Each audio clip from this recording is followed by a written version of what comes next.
High বন্ধুরা, তোমাদের আমি একটা কথা বলি। নিজের ভালোবাসা মানুষকে না সময় দিতে শেখো।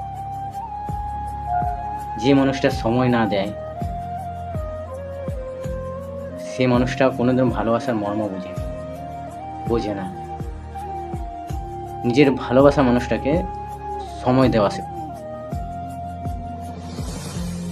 যত তুমি সময় দেবা, যত তুমি টাইম স্পেন্ড করবা ওর সঙ্গে, দেখবা সেই মানুষটাই তোমাকে অনেক ভালোবাসবে। আর যে মানুষটাকে সময় দেবা না না সেই মানুষটা তোমার কাছ থেকে আস্তে আস্তে করে দূরে সরিয়ে যাবে। এটা মাথায় রেখো। আর এই কথাগুলো যদি ভালো লাগে আমার চ্যানেলটাকে সাবস্ক্রাইব করে দিও, লাইক করে দিও।